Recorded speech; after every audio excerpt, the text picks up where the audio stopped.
Nos enseñaron que Perón fue el gran conductor, el padre de la justicia social, el creador del aguinaldo, las vacaciones pagas y la organización sindical, y que encarnaba la famosa tercera posición, ni yanqui ni marxista, un camino propio, argentino. Pero cuando se mira con lupa, aparece otra historia. Perón no representó una tercera posición real, estuvo vinculado a redes internacionales de poder, tomó decisiones contradictorias y terminó favoreciendo intereses que decía combatir. Testimonios como los de Licio Gelli, líder de la logia Propaganda DU, lo ubican en contactos con círculos masónicos de alto nivel. Además, Perón mismo usó símbolos y discursos que cuadraban con esa lógica. Muchos defienden a Perón diciendo que la masonería no es más que una sociedad filantrópica, de beneficencia y de ayuda mutua, pero lo que nunca aclaran es que no todos los masones son conscientes de dónde están metidos. Los grados iniciales aprendiz, compañero, maestro, son escalones de fachada, con rituales inofensivos y discursos de fraternidad. La mayoría de los que entran no llegan nunca a enterarse de lo que se mueve en los niveles más altos. Es en los grados superiores, sobre todo a partir del grado 30 en adelante, donde se concentran las decisiones políticas, financieras y espirituales de las logias. Ex masones que desertaron han denunciado que allí se realizan rituales que no tienen nada que ver con el cristianismo ni con la fe del pueblo, sino que rescatan símbolos babilónicos, egipcios y ocultistas. En algunos grados incluso se habla de pactos con Lucifer, no como metáfora, sino como invocación ritual. Son testimonios que muestran que en las cúpulas de la masonería la orientación es completamente contraria a la espiritualidad cristiana. Esto conecta directamente con los mercaderes. Las logias se convirtieron en su red de control cultural y político. Usaron símbolos antiguos, tomados de Babilonia y de cultos paganos, para darle una fachada esotérica a lo que en realidad es un sistema de poder, y figuras como Perón, que mantuvieron vínculos con masones de grado elevado, no pueden ser comprendidas fuera de ese entramado. En 1949, Argentina reconoció oficialmente al Estado de Israel, siendo uno de los primeros países de América Latina en hacerlo. La decisión fue firmada el 31 de mayo por el canciller Juan Atilio Bramuglia y muestra a Perón alineado con los vencedores de la guerra, en lugar de mantener la neutralidad soberana que proclamaba. Al mismo tiempo, firmó acuerdos con petroleras extranjeras como Standard Oil en abril de 1955 a través de su filial California Argentina, a pesar de hablar de independencia económica.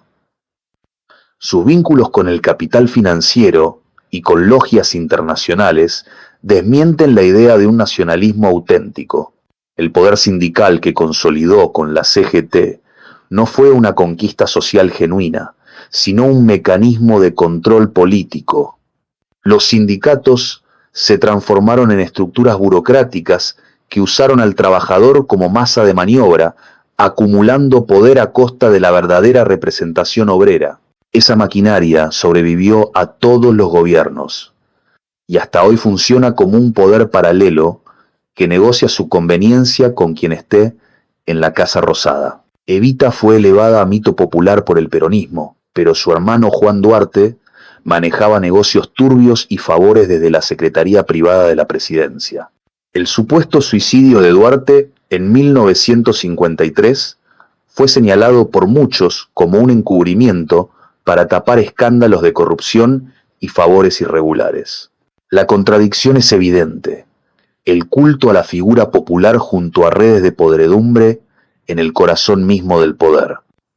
Otro de los grandes mitos del peronismo es el de la justicia social y la vivienda digna, pero fue durante los años de Perón cuando surgieron las llamadas villas miseria. Desde fines de los años 40 y sobre todo en la década del 50, miles de familias llegaron desde el interior a Buenos Aires buscando trabajo en las industrias creadas por el modelo peronista. El Estado nunca planificó una solución habitacional real. y esas familias terminaron levantando casillas en terrenos baldíos, márgenes de ríos o al costado de las vías del tren. En 1957, la novela Villa Miseria, también es América de Bernardo Verbitsky, popularizó el término, pero el fenómeno ya existía desde hacía casi una década, en pleno auge del peronismo. Es otra de las grandes contradicciones. Mientras Perón prometía dignidad y techo para todos, en los hechos, su modelo económico generó los primeros asentamientos precarios que se convirtieron en símbolo de la pobreza estructural argentina. Perón subió al poder apoyado por el ejército, pero luego lo desplazó para priorizar la alianza con los sindicatos. Eso le costó caro. El ejército nunca le perdonó ese desplazamiento y terminó siendo factor clave en su derrocamiento. Y acá aparece otra contradicción que los peronistas jamás reconocen. Hablan de los milicos como insulto, sin entender ni siquiera lo que realmente pasó. Lo que ocurrió fue la Operación Cóndor, un plan regional orquestado desde afuera por los mercaderes. No fueron golpes nacionales ni proyectos soberanos, sino dictaduras funcionales al capital extranjero, ejecutadas por títeres como Videla y Macera. Y ahí está lo absurdo. Reniegan del ejército en bloque, pero idolatran a Perón, que era militar de carrera y nunca hubiera existido fuera del uniforme. Esa es la estupidez supina del relato peronista. Su táctica política fue siempre la misma: jugar con la doble pierna izquierda y derecha según convenía. En lo social, alentaba a las juventudes peronistas y a los montoneros, a quienes llamó la juventud maravillosa. Poco después los descalificó como imberbes y los mandó a reprimir. Esa contradicción lo define. Un movimiento capaz de absorber marxistas y burócratas sindicales al mismo tiempo, pero siempre al servicio de su supervivencia. La contradicción también se vio en el plano religioso. Perón terminó excomulgado por la Iglesia en 1955, lo que muestra hasta qué punto estaba enfrentado con sectores católicos y más cerca de redes de poder que con la fe tradicional del pueblo argentino. La excomunión fue publicada en el Observatorio Romano en julio de ese año. La Iglesia denunció influencia masónica en su gobierno, y los choques con el clero fueron parte del clima que desembocó en su caída. En el plano internacional, Perón fue pragmático. Como muchos estados de posguerra, trajo técnicos y científicos europeos. Eso no lo convierte en simpatizante de Alemania en la guerra, como dicen algunos, sino en un oportunista que buscó aprovechar recursos humanos como lo hicieron Estados Unidos, la URSS y otros países. Traer a esos técnicos no lo hizo nacionalsocialista, sino un político que jugaba para su propio beneficio. Y acá aparece otra contradicción grotesca. Muchos que hoy se dicen herederos de Alemania o de Italia en la Segunda Guerra se proclaman al mismo tiempo peronistas. Eso es patético. Que justamente esos países persiguieron a la masonería, encarcelaron a las familias Rothschild, a los Rockefeller y a los grandes banqueros internacionales, nunca hubieran pactado con ellos. Mientras tanto, Perón sí lo hizo. Firmó contratos con Standard Oil, reconoció a Israel y mantuvo vínculos con logias internacionales. Ahí está la diferencia brutal. Mientras unos combatieron a los mercaderes, Perón se subordinó a ellos. Y las diferencias no terminan ahí. Alemania e Italia persiguieron a las logias masónicas. Alemania impulsó el patrón trabajo con pleno empleo, obras públicas y vacaciones obreras. Italia creó el corporativismo como alternativa al liberalismo. Alemania e Italia mantuvieron al ejército como columna vertebral del Estado, enfrentaron sin fisuras al marxismo, sellaron pactos estratégicos con la Iglesia Católica, se enfrentaron directamente al bloque aliado, sin negociar con ellos. Por eso es grotesco que alguien se proclame heredero de Berlín o de Roma y al mismo tiempo se declare peronista. No hay coherencia posible. Lo único que hay es ignorancia histórica y oportunismo político. El sindicalismo, en teoría a base de su poder, terminó mostrando su costado mafioso. En los 70, el propio movimiento se devoró a sí mismo montoneros asesinaron a José Ignacio Rucci el 25 de septiembre de 1973 y en 1975 reivindicaron públicamente el crimen. Rucci, símbolo del sindicalismo peronista, cayó bajo las balas de quienes el propio Perón había alentado años antes, mostrando que la violencia y la contradicción eran parte de la esencia del movimiento. El peronismo después de Perón mostró aún más su elasticidad. Con Menem abrazó el neoliberalismo y las privatizaciones, vendiendo YPF y el patrimonio nacional. Y muchos de los que en los 90 lo aplaudían, hoy se reciclaron para posar como nueva oposición, incluso rodeando a Milei. Milei reivindicó públicamente a Menem, y figuras de su espacio lo colocan como ejemplo de liderazgo. La familia Menem hoy ocupa lugares de poder en el gobierno libertario. Martín Menem preside la Cámara de Diputados y Eduardo Lule Menem es subsecretario de Gestión Institucional en la Secretaría General de la Presidencia. Menem, al que supuestamente el kirchnerismo cuestionaba, tuvo en realidad una relación de conveniencia con Néstor y Cristina Kirchner, que en 2003 lo apoyaron como senador vitalicio y nunca rompieron con él de manera real. El propio Néstor Kirchner llegó al poder en 2003 como candidato de un peronismo que todavía negociaba con Menem.